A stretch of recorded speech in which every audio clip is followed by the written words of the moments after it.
அன்பிற்கினிய தமிழ் நெஞ்சங்களுக்கு வணக்கம். இன்றைக்கி இந்த வீடியோவில் நம்ம என்ன பார்க்க போகிறோம் அப்படின்னா, மதுரையில் ஜூன் 22, 2025 முருக பக்தர்கள் மாநாடு ஏற்பாடு பண்ணி வச்சுருக்காங்க. அதுக்கு முன்னாடி ஒரு வார காலமாகவே முருகனுடைய அறுபடை வீடுகளினுடைய மாதிரி அங்கே ரெடி பண்ணி வச்சுருக்காங்க. பக்தர்கள் போய் பார்த்துட்டு வர்றதுக்கும் அனுமதி கொடுக்குறாங்க. காலையில் 9 மணிலேருந்து மதியம் 12 மணி வரைக்கும், அதே மாதிரி மாலையில் 4 மணிலேருந்து இரவு 9 மணி வரைக்குமே அனுமதி கொடுக்குறாங்க. பார்த்திங்கன்னா மக்கள் அவ்வளவு கூட்டத்தில் எல்லாருமே, எல்லா முருக பக்தர்கள் அனைவருமே வர்றாங்க. பார்க்குறதுக்கே அவ்வளோ ஒரு கண்கொள்ளா காட்சியாக இருக்குது. ரொம்ப சந்தோஷமாக இருக்குது.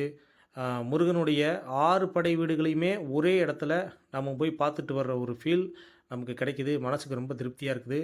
குறிப்பாக மதுரையில் இந்த ஏற்பாடு பண்ணி வச்சுருக்காங்க.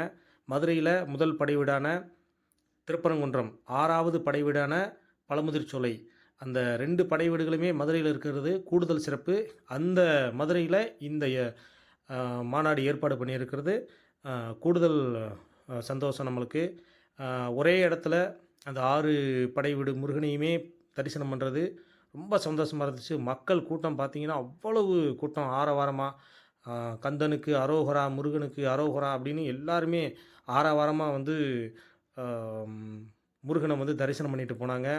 கண்டிப்பாக குழந்தைங்கள கூட்டிகிட்டு வாங்க. ரொம்ப ஒரு சிறப்பான ஒரு அனுபவமாக இருந்துச்சு. ஒவ்வொரு கோயிலுக்குள்ளேயும் போயிட்டு அந்த கருவறைக்குள்ளே போய் முருகனை நேரில் தரிசனம் பண்ணிட்டு வர்ற அந்த ஒரு உணர்வு, அந்த ஒரு திருப்தி இருந்துச்சு. பக்கத்தில் இருக்கிறவங்க, சுற்று வட்டார பகுதியில் இருக்கக்கூடியவங்க எல்லாருமே போயிட்டு வாங்க. ரொம்ப சந்தோஷமாக இருக்கும். உங்களுக்கு மனசுக்கு திருப்தியாகவும் இருக்கும். ஒரு குழந்தைங்கள கூட்டிகிட்டு போனீங்கன்னா அவங்களுக்கு தேவையான ஸ்நாக்ஸு, அவங்களுக்கு தேவையான விளையாட்டு பொருட்கள், பிரசாதம், அந்த பிரசாதம்லாம் பார்த்திங்கன்னா வேறு லெவல். அந்த மாதிரி ஏற்பாடு பண்ணி வச்சுருந்தாங்க. கூட்டிகிட்டு போயிட்டு வாங்க. மீண்டும் ஒரு வீடியோவில் சந்திக்கலாம். ரொம்ப நன்றி. வீடியோ வாட்ச் பண்ணதுக்கு ரொம்ப ரொம்ப தேங்க்ஸ். தேங்க்யூ.